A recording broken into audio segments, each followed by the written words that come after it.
You guys know about Agave Mateo? It is a beautiful thing. Look at this.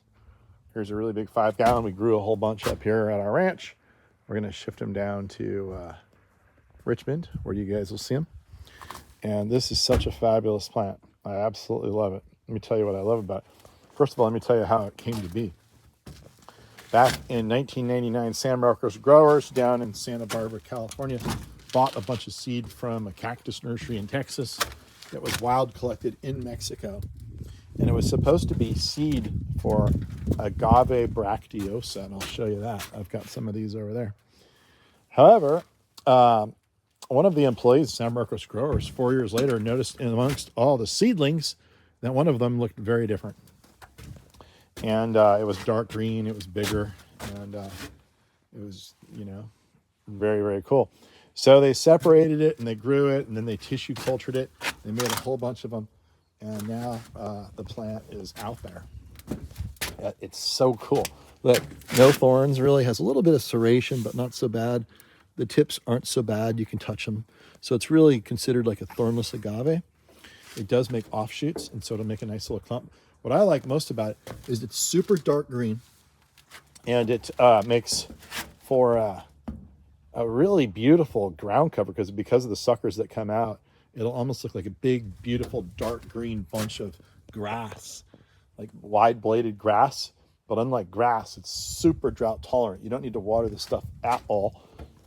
And I will show you over here. Let's go. So I planted a whole bunch of this in this little island I have, my big ficus macrophylla tree. And you see what it's doing. It's just covering the whole area. That was the intent. Plant a few parent plants. You can take the babies off, but it's making all kinds of green. Look at it, just looks like beautiful green grass.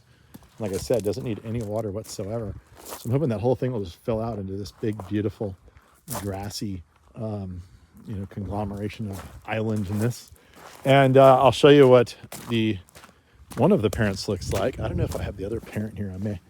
But here is Bracteosa. See, it's completely thornless. And this was the known range. They were trying to collect this plant, and they most of them came up like this, but then a few of them came up like that.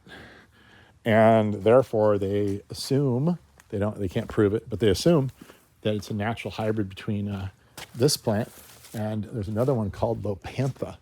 And I don't know if I have Lopantha here, but let me show you one more example of the Agave Mateo. We're going to have this at the nursery. This is our first crop. You might want to come on down and get it while it's hot. And I put a couple, probably the first ones I had, the biggest ones, I put over here in these pots out on the patio. And we don't water these at all. They just hang out and collect the rain, live off the rain all year. And here they are. Look, haven't done anything for like 5 years for this plant. It's beautiful though. Dark, dark green. Most of these agaves are, kind of a silver coloration. So to have it dark green makes it look like it's really lush. And I just don't know if I have any of the Lopantha to show you, but at least you'll see my garden while I'm walking around looking for it.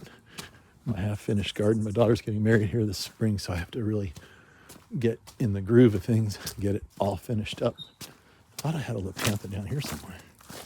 Oh, yeah. Here's a limb. I think that's a Lopantha right there. So I think it's a hybrid between that one and there's a bunch of different varieties or variations of Lopantha. But I guess that's the only one I have in here. So anyway, come on down. It's a beautiful day. Spring is finally coming after being absolutely blistered by rain this year. It's been absolutely ridiculous. So ridiculous that my poor, look at this.